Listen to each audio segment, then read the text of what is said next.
Hello and welcome to Give and Toke, the show that elevates the conversation about cannabis to a higher level. I'm your host Paul, and today we welcome Dr. Brian Walker, who is a member of the Legislative Council for the Legalise Cannabis Western Australia Party. Having practiced medicine for many years in various different countries, he has frontline experience treating patients in hospitals, emergency departments, and general practice. Dr. Walker's passion is to improve medical, mental, financial, social, and physical wellness across the community. His key goal is to make the world a better place for his children, grandchildren, and yours as well. If you like what you hear on today's show, please make sure you're subscribed on your podcast platform of choice and leave a 5-star rating and review on Apple and Spotify. Be sure to check out our range of merchandise available at giveandtoke.com.au and also get in touch at giveandtoke on Instagram or by emailing giveandtoke@gmail.com. But for now, please enjoy my conversation with Dr. Brian Walker.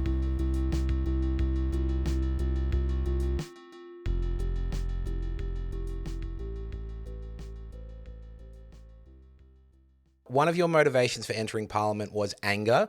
I'm wondering if you think you are more angry or less angry since becoming an MP. Anger can be a very useful emotion, can it not? If you want to address something and you haven't got the urge, you haven't got the motivation to do that, nothing's going to happen. So I spent the last 3.5, almost 4 years now of working to achieve what I would like to achieve, which is wellness, physical, mental, social, and financial wellness, and social justice. There is residual anger at the inability of politicians to actually move, but recognizing also that the system is not designed to move, it's designed to stay the same and look at the past. And so the anger has morphed into a determination to do things better, do things differently. I had Senator David Shoebridge on the show last year, and he spoke about how the older he gets, the more radicalized he has become. And that really resonates with me. Do you think that's happening to you, or do you think you were already radicalized? Oh, I think I spent my life being not radicalized because I'm a good boy. Well, not really, but you know what I mean. But yes, the transformation in my political life has been recognizing the realities of politics.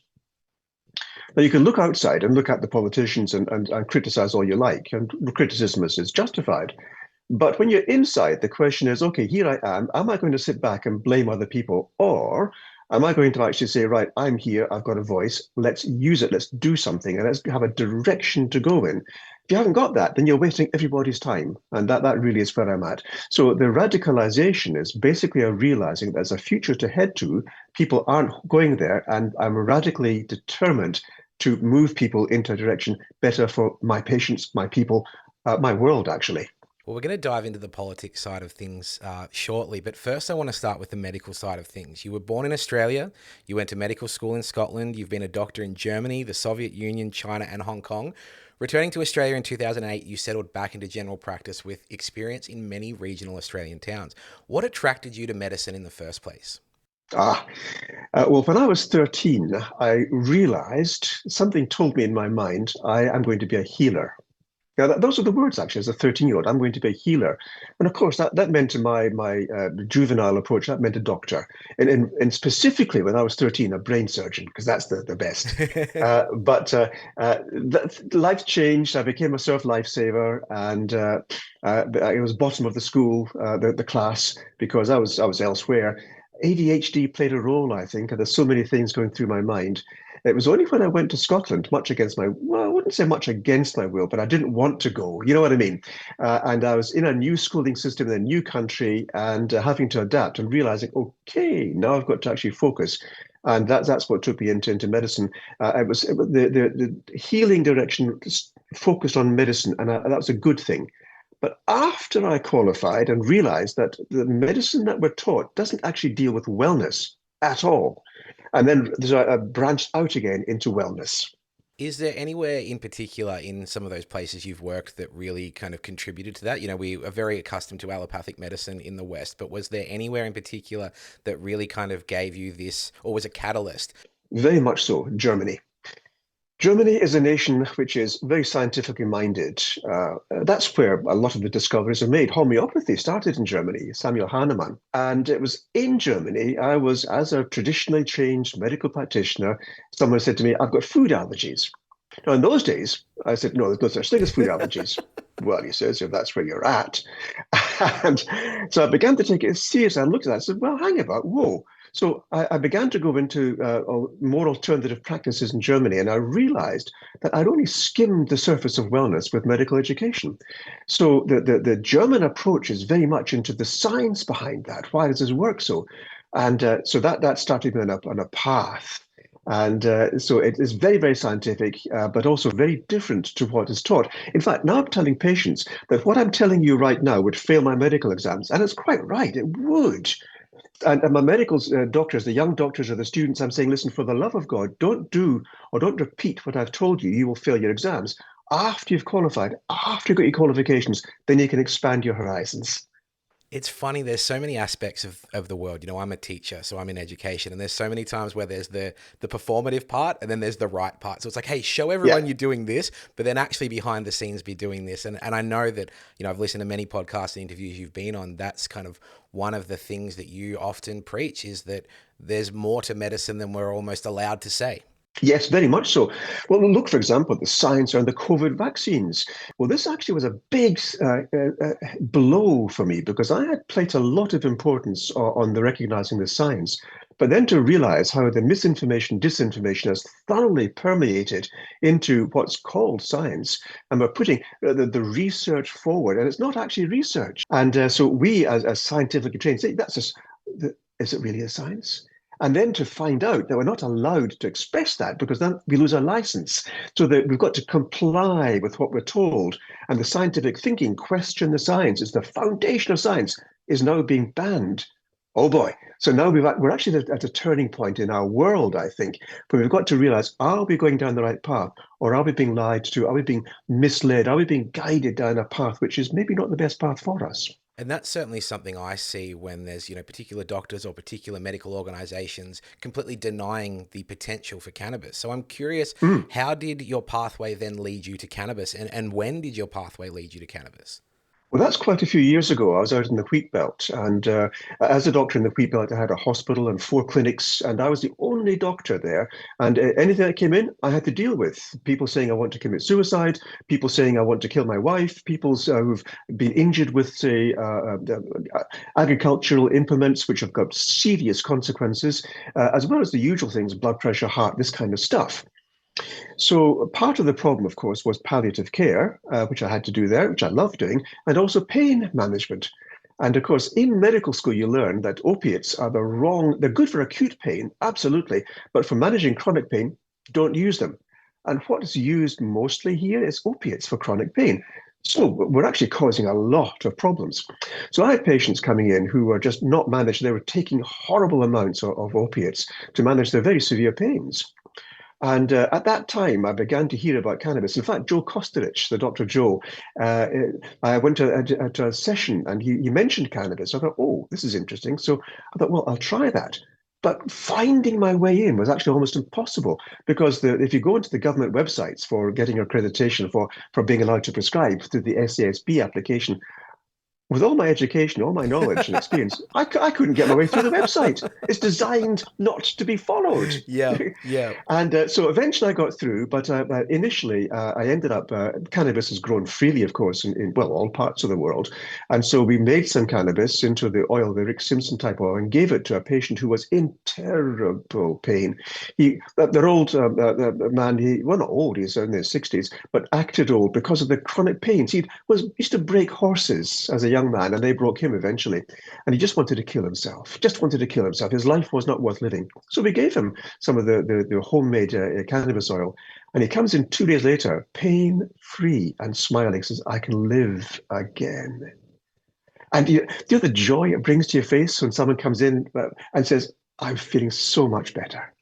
And patient after patient after patient after that, think, yes, this, not everyone, of course, not everyone, but the realization we have been lied to. Cannabis is not a dangerous drug. So why were we taught this?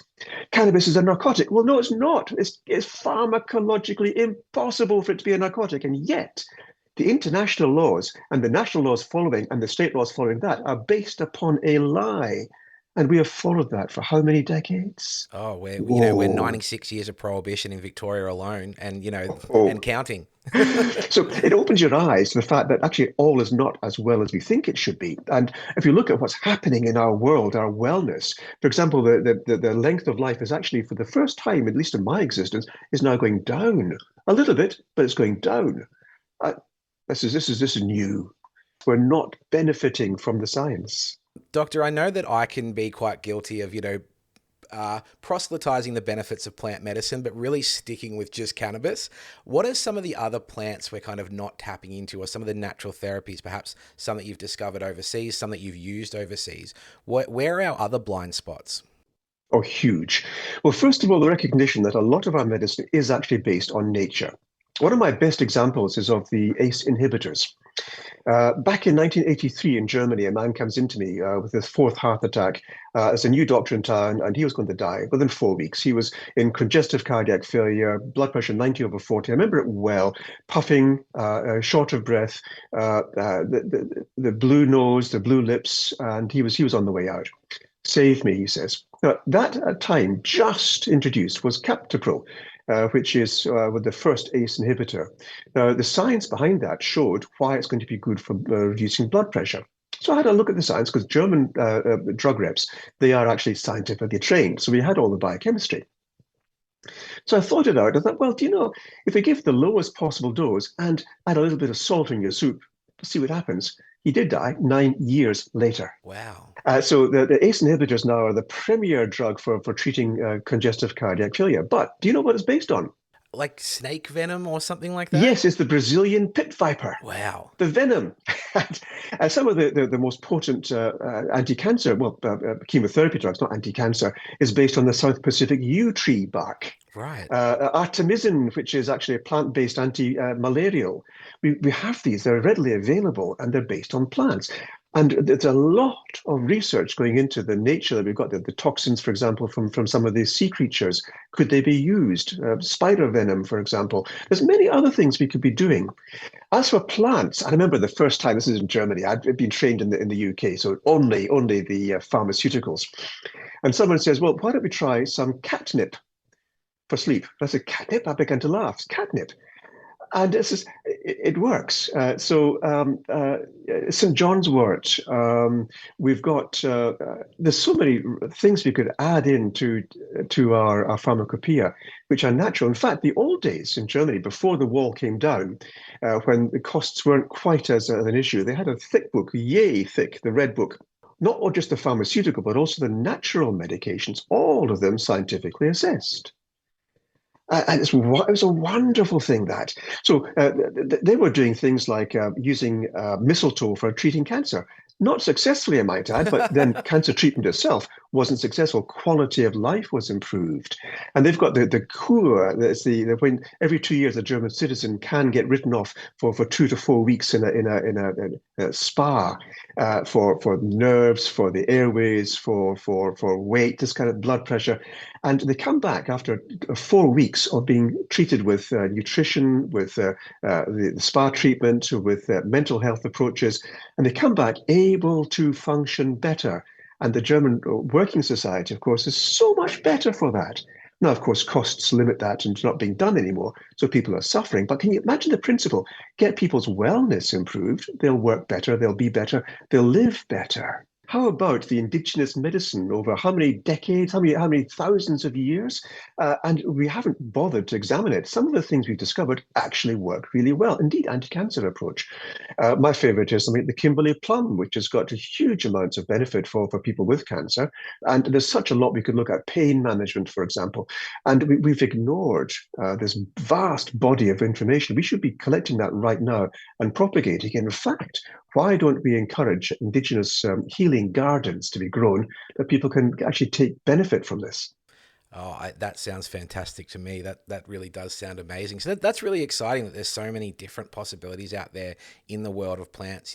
Like I said, I'm guilty of often just leaning on cannabis, but there's so many other options out there. Oh, magic mushroom, for example, MDMA, DMT. Look, the imaging PTSD and indeed depression with the psychedelics, far better outcome, far safer. And yet, oh, we can't do that. It's dangerous. It's ridiculous. ignorant. I do now want to shift into your work with the Legalise Cannabis Party. How did you, first of all, get involved in the party? Oh, I was sitting in my clinic in a small pause, looking at the news, and saw that the Legalised Cannabis Party in Western Australia had been formed. I was at that time having terrible difficulties with the government getting permissions for people to use this healthy healing herb. So I called up and said, listen, is there any way you can help me? Or can I help you? And they said, well, come along to a steering committee meeting. And I did. And it was just formed. And they said, we need some volunteers to stand for Parliament. Right, up goes a hand. I'm there. So I joined and stood for Parliament. And a few months later, I was actually in Parliament. It was entirely fortuitous, but perhaps you could say there's no such thing as synchronicity. This was meant to be. Well, you're the first doctor elected to the upper house of WA since 1971. What edge does your unique skill set give you over some of your other parliamentarians? Well, that's an interesting question because one of the questions I've asked is in the last, say, 30 years, all the legislation we've passed, has the wellness of our society improved? It hasn't. It's got worse, in fact. What's happening to us? Why are all the laws we're passing not benefiting the community? And one part of that is also health, and I would focus here on mental health. So they say, well, the McGowan government has committed $300 million to providing more psychiatrists and psychologists. And I'm saying at the sharp end, and I am at the sharp end still, at the sharp end, we are not seeing that. It's just not happening. So I would ask, what have you actually done? And so when I speak about health, about wellness in general, as a person who's still at the sharp end, and I will continue to be, they can't actually argue against me because I'm experiencing this is my life, my not daily now because I'm just a very much a part-time doctor, but I'm still focusing on that. So when I'm saying this is the experience that we at the front line have, they can't say no. For example, ambulance ramping. I'm talking why are we having ambulance ramping? So I'm going into the conditions in the hospitals as someone who's worked there and has first-hand knowledge. And they stay quiet because they can't reply because they haven't done it themselves. So I've got a huge advantage in that. Obviously, across Australia, there are mutual fights for all medicinal cannabis patients. You know, the roadside drug testing issues is something that, every patient wants to see changed. There's workplace discrimination challenges. Are there unique challenges to West Australian cannabis consumers? I'm over in my little Victorian bubble here. Are there things that are a struggle or a challenge that are unique to WA? Well, the biggest challenge here is the conservative thinking of politics in general here, and also that the politics are controlled by the civil servants who are employed behind the scenes to advise the government, whose sole function is to keep things the way they have been, because that's the way it's been. It says, yes, minister. Oh, minister, is that Yeah. wise? Have you considered this thoroughly? And the whole purpose is to keep the status quo, which means we're looking into the back. We're looking backwards, which means that we're getting no innovation at all. And we're very, very good at that in Western Australia. So that's a major problem of getting people to actually open their eyes and open their insights that there's another way forward. And it's not that way, it's that way. We've also got a Department of Health, which is remarkably capable of ignoring truth. And so, for example, the vaping laws, we know that vaping is 95% safer than tobacco. And I'm a rabid anti-smoker. And so they've banned the safe vaping shops and allowed, therefore, by default, the illegal vapes to come in, put the police at tremendous pressure to find them, and they don't. They find only a fraction. So now we've got 8-year-olds vaping toxic vapes in school toilets and becoming addicted to nicotine, which would not have happened had they listened to the science. Would not have happened. I've been involved in schools in a professional capacity since 2007. I've never caught students smoking cigarettes in the toilets. Over the last 3 years, we've had a massive uptick in students vaping at school, selling them, consuming them, distributing them. When you smoke a cigarette in the toilets, you've got to commit to smelling like crap. You've got to commit to, your breath being bad. Well, these vapes are pretty cheeky, and we're seeing this is affecting children. So it's really funny to see governments are so often talking about protecting kids and, this prohibitive thinking is about the children, yet we've made it way easier for them to do the wrong thing. They've done the opposite. And it's not just in vaping, but there's a whole host of things which they've done which have made it worse for people. We're moving into a de facto police state, if you like. We've got an autocratic dictatorship style of government just now. And we've now put laws in place which prevent the science being questioned. So this is not a good move. I think our immediate future is actually really quite in danger. And what I'm asking people to do is to say, listen, guys, we voted this way or we voted that way in the past. My parents did, my grandparents did. I'm going to keep on doing it. For the love of God, think for yourselves, get engaged, stand up and think. And once you begin to think differently. I don't care if you vote for us or not, just think better. Because what you've done, if you vote for the old parties, you're going to get more of the old. Do you want more of the old? And no, we do not. So we've got to get a difference in Parliament. We need a different voting system altogether to reflect the community better, because the first past the post, and we also need the media to be on side by focusing on the old, by focusing on what's normal, the two-party preferred. That's all they care about. Guys, you're only talking about 1/3 of the vote, approximately, and you're calling them now the winners in our society, and we're suffering. We must change this. We must. So think differently and vote differently. That's what I'm saying. I really like that because it's interesting, because I think I had this idealistic view that in Victoria, with the state of the Liberal Party, in WA, with even more so the state of the Liberal Party, we would see our governments have some gumption and have some desire to take some risk. Go, look, things are pretty safe in terms of our position. Let's go for it. Let's change the world. Let's make life better for people. But they just seem to be very much resting on their laurels. And I'm curious, what is the WA's government position on cannabis? And has the shift from McGowan to Cook changed anything about their approach, for better or for worse? There's been no shift in the official change. The Labour Party state policy has always said that we need to return to the Gallup laws of 2002, 2003, when cannabis was decriminalised. And privately, behind the scenes, most of the Labour Party members agree with me. But they don't dare say so, because the official policy for the state parliament is that cannabis is bad. It's negative. We need more research. You can hear the civil servants speaking, can't you? We need more research. Okay. We've only had 4,000 years of research. The non-elected civil servants, of course, yes. And highly paid $500,000 to keep us the same. So there has been no change. However, there is a pressure building in society because people realize they've been lied to. People realize there's truth out there which is not being reflected in legislation.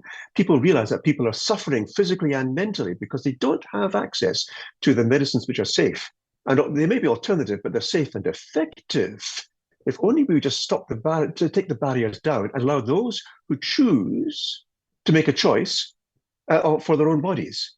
But no, we're going to ban that because we know best for you. Do you really? Do you know? In our state law just now, we've now made the police commissioner the one responsible should a pandemic be declared. The police commissioner decides what's going to be done. And the police officer can be directed to stop you, strip you, and have you injected with anything they want, because that's part of the state policy. That's what's in our legislation right now. I asked the ones who passed the law, I said, why did you do this? It's never going to be used. Well, why is it in the statute books? Oh, it's just a backup plan. We'll never touch it. Well, I went through the legislation, through the passage through Parliament, through the Assembly, and through the Council. In the committees of the whole, where we examine it in detail, not one single question was asked. Wow. About that. Not one.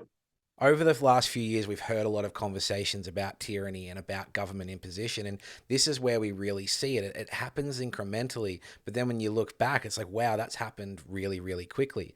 It's very concerning, and people do need to, change the way they vote, change the way they think, change the way they ask questions. Well, it's true. I mean, these incremental changes, bit by bit, no one really notices. It's only when you suddenly wake up one morning, oh boy, how did that happen? And then you look back and say, if we had only known then, we would have put a stop to it. And also, the government has also very successfully, both sides, they've successfully disenfranchised people, because people now are seeing there's no point in engaging. They're all liars. They're all cheats. There's no point because nothing changes. Therefore, they disengage. Therefore, they don't take active part. They don't listen to what's going on and look at it with critical eyes and ears. They do, they don't. They simply at election time, who's the least bad? I'll vote for them Yeah. first. Yeah. And that's why we get what we've got, because we have been disenfranchised and the government likes it that way. They do like a somewhat oppressed, uneducated audience and voting public because it maintains the status quo. Yeah, indeed so. And the status quo is good because you know about it. We've always had it, no change. Guys, that's the way you just ban progress. And we're actually going backwards now. And we can see that in our society. We're getting increasing crime, increasing mental health problems, increasing poverty, increasing issues are rising rather than an improvement. And that's only possible because we've banned progress. Well, despite the brand name, you're not a single issue party in the Legalise Cannabis Party. You speak about the importance of mental, physical, social, and financial health, as well as social justice. So, what are the key issues that are close to your heart outside of cannabis? Oh, well, I suppose on the technical side just now, the cost of living is hugely important. What are we doing to improve that? The answer is not a great deal. And that's probably because we're subject to an economic way of thinking, which you can call it neoliberal thinking. There's actually a good book about that called The Invisible Doctrine. I'd recommend it to everyone to read. It explains in reasonably simple terms why we're in the position we're in. And we don't want to be there, but we don't speak about it, and therefore we are. So that's a major thing that I want to address is the underlying principles which allow us as a government to royally screw over the population. From my own political perspective, what do I see is we need to do? Well, first of all, we need to establish the fact that we need to speak truth and not just a semblance of truth or a partial truth. We need to actually elucidate what's actually the truth of the matter, and that getting real science, not the fake science. So transforming, if you like, our current approach into what's going on with this, and open our eyes to accept that which we don't want to accept with open eyes, open minds, and ask ourselves the question: is this possible? It doesn't fit with my current thinking, but is my mind closed? Let's have an open approach to looking at solutions and find new approaches. That would be, I think, an important way of looking at this. When it comes to my passions, the wellness, I am firmly of the view that the current health system must fall. It's not fixable. It's increasing costs, decreasing benefits as a business model that must fail. And the only solution we've got as politicians so far is to chuck more money at a failing problem. It's not going to work. And the same is true of education, the same is true of agriculture, of all aspects in society. Chucking more money at a problem and keeping the situation the same is going to just waste our money. And so I am very much focused specifically on wellness, of encouraging thinking to get the find the underlying problems that are causing the issue and deal with that, rather than putting solutions, a plaster on the symptoms up there. Find the underlying cause, and that will vanish. I liked the discussion on one of Dr. Joe's podcasts that you were on about that fact that perhaps we should be looking at a decrease in hospital beds being a measurement in an improving healthcare system. Yes, if you are managing to maintain your wellness, you won't need a hospital. Now, that's not going to be, I think, in my lifetime, but it's certainly something we should aspire to. If we create the grounds for a healthy population, physically and mentally, and socially and financially, of course, as well, then we're going to have more wellness, less sickness. Now, take, for example, the single most important factor for chronic disease is actually the gut. And then look at the fact that we have a food processing industry which cares not a whit about your gut, but all about the profit. And so all the chemicals, all the adulterated foods are now coming into our bodies, and we're taking them as normal. Our great grandparents wouldn't recognize what's going into our shops just now. It's just not natural food. Yeah, as someone who had a service station sausage roll for brunch this morning, Doctor, I must confess that that resonates with me also. I hope it tasted nice with tomato It sauce. was delicious, but yeah, I'm feeling guilty now. Now that's interesting. Guilt. There's some major mental health issues that we're all dealing with: fear, anger, guilt, and sadness. And these are conditioning how we actually respond to our environment. We need to be aware of that and deal with that. So Let's just deal with that. All right. Well, yeah, I'll take that as doctor's orders there. So your aspirations are very inspiring, and you've got an election on the horizon in March next year, I believe. You've got candidates Yes. including Mal Dath, Dr. Craig Buchanan, Taryn Davies, and Francis Barnes. What are you expecting to come from that election, and how do you like your chances of bringing more LCP members into the fold of Parliament? That's a really broad question. First of all, everyone in Parliament thinks we've got good chances. The opposition and the government think that we've got good chances. They're counting on 3 seats. I'm thinking, well, actually, the figures would suggest more 2 seats is highly likely. 3 seats is certainly a possibility, a strong possibility perhaps, but I'm not counting on it. But I'm working towards it. If I don't get that, I think I've failed. What I'm looking for is not so much Labour. There's party members for the Legalise Cannabis Party. What I'm looking for is people who are prepared to support us in the upper house as a counterweight, if you like, to the overwhelming presence of the Labour Party and the increasing presence of the Liberal Party, bearing in mind there'll be a larger crossbench.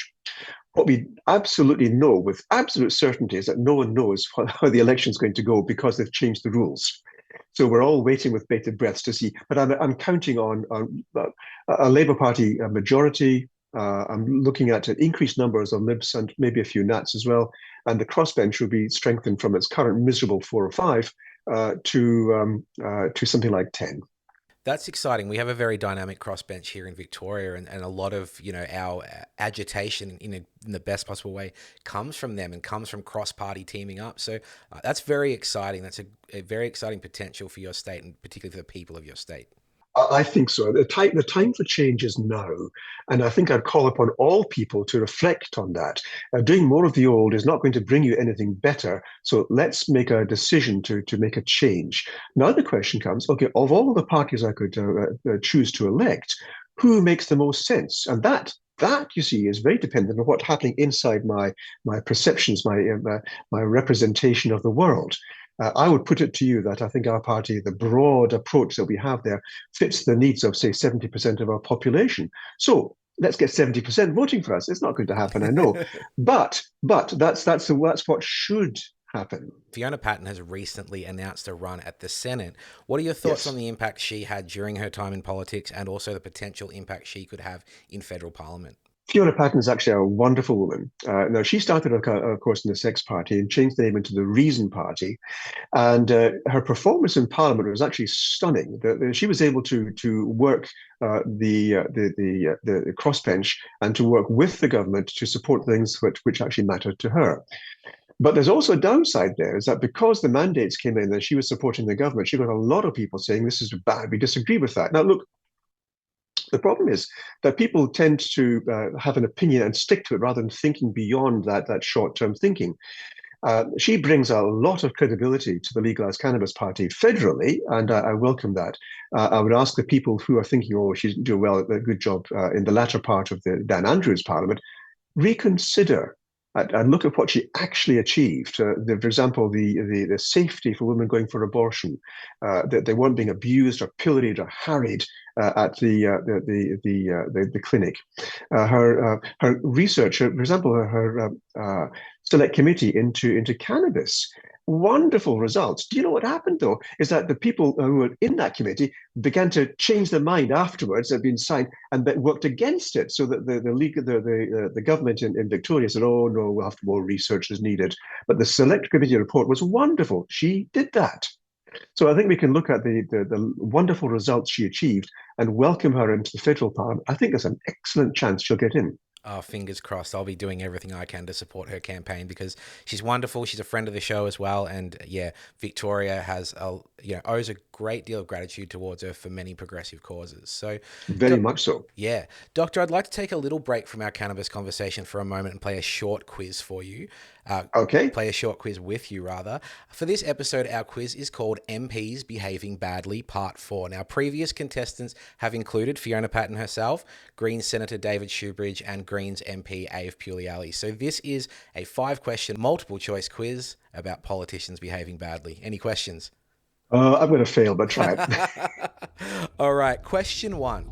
Which New South Wales politician when accused of pork barreling, gave themselves a nickname related to the scandalous action?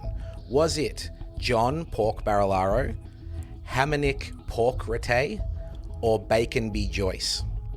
Hey. That is correct. It was indeed John Pork Barrelaro, the disgraced former Deputy New South Wales Premier there. Great work, you're on the board. Question 2. In 2010, the Western Australia Housing Authority lost $37 million investing in shares in what? Cryptocurrency, McDonald's restaurants, or a now bankrupt building developer? I was a building developer. That is correct. Yes, they invested in Goldmaster Building, who went bankrupt very quickly.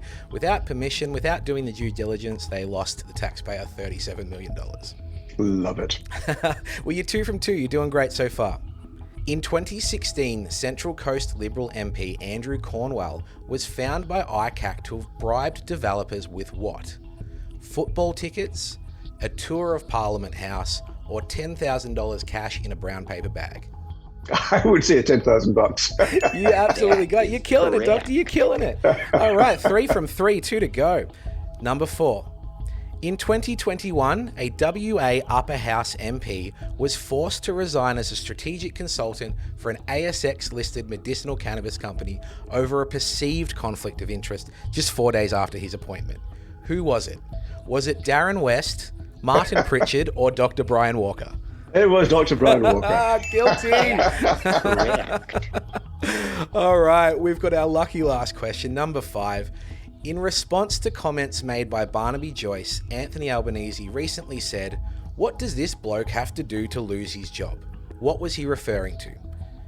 Using bullet and gun metaphors about sitting politicians, impregnating a staffer, or collapsing while drunk in the street?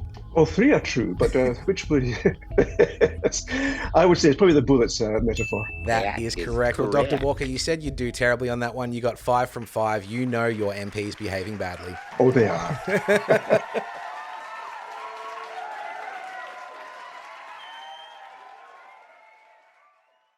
Thinking beyond Western Australia, what are we getting right in medicinal cannabis in Australia? And then perhaps conversely, what could we be doing much better? Well, first of all, and I tell this to my patients as well, the government has demanded regulation regarding the quality of cannabis.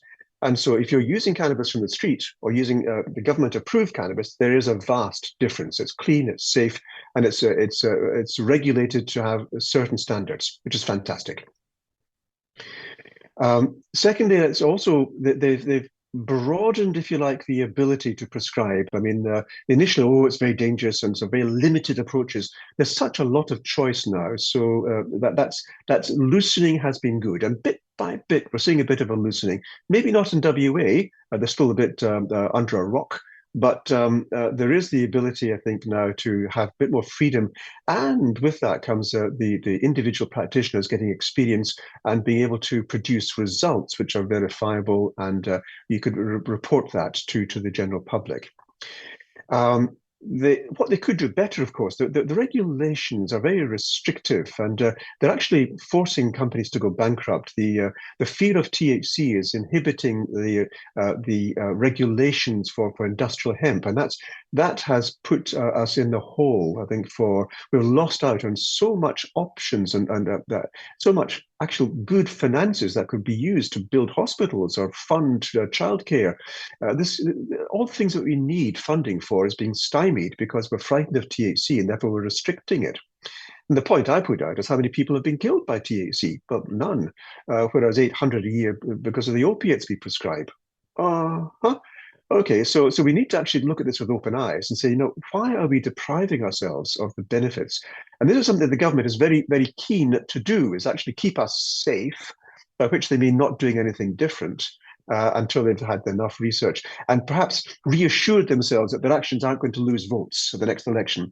But they've done actually a good job so far in making sure that we have good quality cannabis on the market and increasing amounts in different varieties. So well done. Yeah, I mean, there's a roughly 1,000 products available. I think 2 years ago when I, became a patient, there were around 600. So it's growing rapidly, and the accessibility is fantastic. Do you believe we will eventually have an adult use market in Australia? And if we do do we need to protect the medicinal market in a way that typically hasn't occurred overseas? You know, in Canada, I was there for recreational legalization. As soon as that came along, medicinal was just thrown to the side. Like, it was still available, but the attention to it and the rigor just very much evaporated almost immediately. Yes, Canada does have a problem like that. I mean, it's maybe a nice problem to have. I was actually visiting a cannabis farm just the other week there in Victoria, Oh, wow. and yeah, and having this very conversation with the owners. Now, the thing about this is that first of all, adult recreational use will be legitimate in the not too distant future. I spoke to a minister recently and said, "Yep, 5 years." And it has to, because it's a sensible thing to do. If you treat cannabis like a much safer alternative for alcohol, our society would be so much better off. Now, the thing with this is, I like the occasional beer. I'm sure you do as well. I could, if I want, brew it at home, but I don't. I go out to somewhere where craft beer is available and enjoy the taste of that. Same thing for wine. I can grow grapes if I want. I don't make my wine. Now, cannabis is much the same. If I have something in my backyard, which is, okay, it's grown from a seed. Let's take my favorite, space age cake. A very nice strain to use for sedating. Doesn't knock you flat. It's very good for anxiety and good for sleep as well. Okay, so I grow that, but it's got different conditions. The sunlight's different, the rainfall's different, the wind is different, so it may be a bit higher or a bit lower in the different cannabinoids. Great. It's still going to do approximately the same. If I take that and I prefer you didn't smoke it, but vape that by all means, or indeed use the leaves to make your anti-COVID treatment or other things too. It's really great for a whole variety of things, including your immune system, or indeed turning the plant into edibles, which you could then enjoy. They're far better effect on your body. Would that be? Could you do that for anxiety, for sleepiness? You could indeed, but if your child had therapy-resistant epilepsy, would you use that plant? If you needed to treat your ADHD, would you be better off choosing a specially crafted and extracted, regulated, and regular support with a cannabinoid system which is actually verifiable? Or would you grow it in your backyard? So I think this is the difference between actually home brewing your beer or buying it from the pub.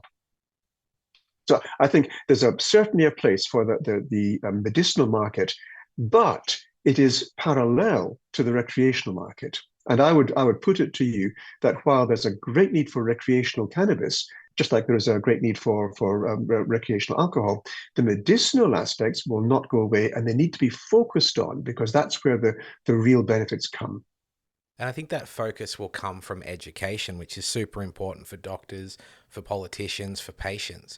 With tightening TGA regulations, or, you know, whether they're tightening or not, with regulations that exist, particularly in advertising, how do we ensure that people are indeed educated about this, that politicians are educated about this, as it's a difficult space to operate in. You know, people are getting warning letters from the TGA, fines left, right, and center.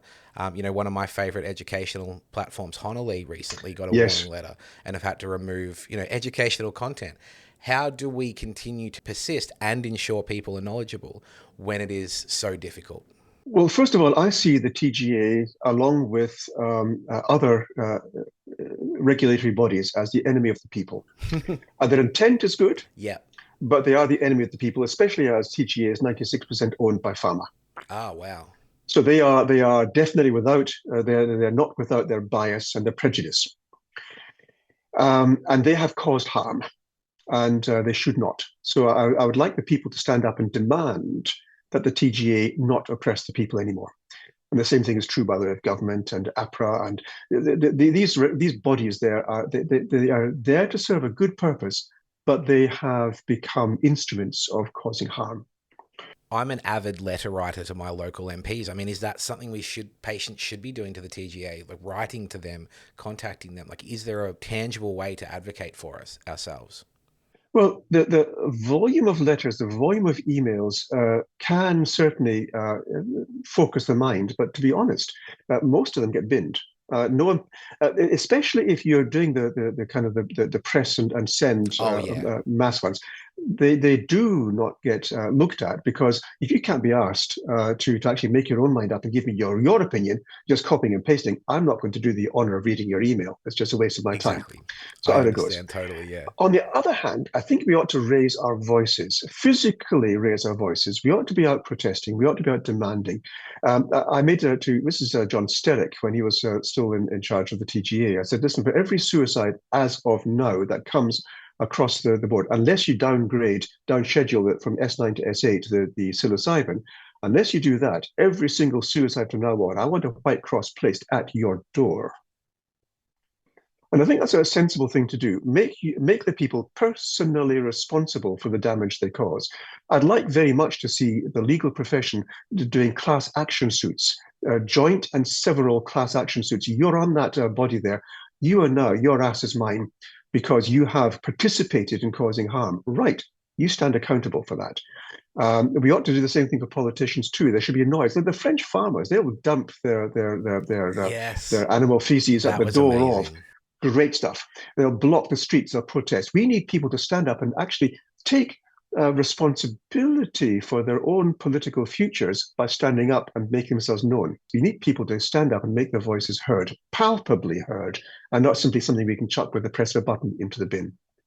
That's true. I think a lot of people can be armchair activists, and it's easy to send off an email and shoot an email, but it's actually putting yourself out there for something you believe in. When I saw the French people taking to the streets over the retirement age, that, Yeah.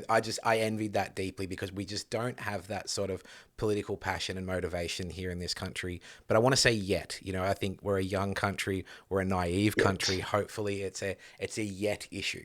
I do hope so. And I think it's our job, your job and my job, to actually help the people to realize this is actually their chance to take an active role. It's not about getting elected, or although I think you stand for local government by all means, stand for state and federal government by all means, but everyone can actually have a place to play in the local government meetings, in the chambers of parliament. You can actually stand, you can make your protest, you can actually put petitions in, you can stand outside and tell people loudly, you can block streets if you need to, if it's a big enough issue. Do so. We need people to make it clear to those who are in power that what they're doing just now is not acceptable. The only way they know that is if their own lives become unacceptable. What have you seen in cannabis industries around the world that could work for Australia? In your travels around the place, have you seen a model that you really loved or an approach you really loved? And again, anything that you thought absolutely don't go near that? Well, the one thing we need to learn for all the cannabis companies is, for the love of God, stop fighting each other. Work together. And not just the cannabis, but also the hemp itself, the industrial hemp. We need people to work as one body, because it's one plant. And if you're not standing united, you'll be taken apart and you will fall. And this is what's happening now. So stand up and be united. The second thing that I find very useful is that we're looking at the models in the US, for example, about the different models they've got that we can compare and contrast. Germany is a good model as well. I like that very much. But I'm biased. I like Germany. The Czech Republic is actually moving ahead as well. When I was there visiting them, 2022, they were still a little bit hesitant, and they've got a long way to go, I think, in opening up the business. But they've got the right idea. I like that. In Europe itself, I do see them leading the way once they get their act together. Malta, for example, Spain, Portugal. We've got inroads being made. Latin America as well. So I think gradually the world is realizing that banning a plant for which there was no scientific reason at all for banning in the first place was a stupid idea. So I think we ought to just realize that the restrictions we've placed on cannabis in particular, all of them are not fit for purpose. They're just useless. So we should treat cannabis like a tomato plant or a grapevine. Let it be. Okay, you're concerned about the THC? Why? If you take away the pressures of law, we don't need these laws. They are harming us. They're harming our population. They're harming our business community. They're harming innovation. So stop it. Just let the laws just vanish. And that's something we need to stand up as the industry and as the people. We need to say this is not acceptable. For example, that declaration that cannabis is a narcotic. We need people to get up and say, you will not allow a lie to be promulgated in international law. It will not happen. Lies are not acceptable in law, ever, anywhere. So let's stop it. And if we can do that as a people, I think that would be a good start. What's happening right now is that people are trying in different countries. And I like this. They're trying their own models, and we can just look and see which is the best. So, as I said, I think the German approach, which is basically to legalize cannabis, to have it through a standard outlet, which controls the cannabis coming into the country, is sorted and sent out to the pharmacies or to the recreational users. That is a great idea. We're getting regulation, we're getting standards, and it's controllable. It's exciting, and you saying to me, hearing ministerial whispers that we're 5 years away is also really exciting. So, Dr. Walker, I really appreciate your anger and your insights and your enthusiasm, your radicalization, your calls to action. Our final segment as we get to the end of the show is called Pools of Wisdom. And though we value the long-form conversation, we try to leave the listener with a key takeaway, a dinner party fact, or a call to action. So, Dr. Walker, what is your pool of wisdom? Oh, my pearl of wisdom. If we look at who we really are, we're not who we think we are. We're much, much more. And you too can be part of an ever-improving society. That is an immaculate stoner fact coming from a doctor. I really appreciate that. That is fantastic. So, Dr. Walker, if your constituents are wanting to learn more about you or get in touch, what's the best way to do so? Well, the parliamentary website has got my email. I'm happy to entertain people at the electoral office. I see patients in my clinic, and I'm changing what I'm doing in medicine as well. So that's moving on. The best way is actually through my website. My gives my parliamentary email, MLC email, and we can deal with those questions. I'll pop those in the show notes below. Well, Brian, thank you for your tireless work on these progressive causes. Thank you for your desire to make the world a better place for children and grandchildren. Best of luck with the next election, and thank you so much for joining me. Thanks for having me. Peace to all.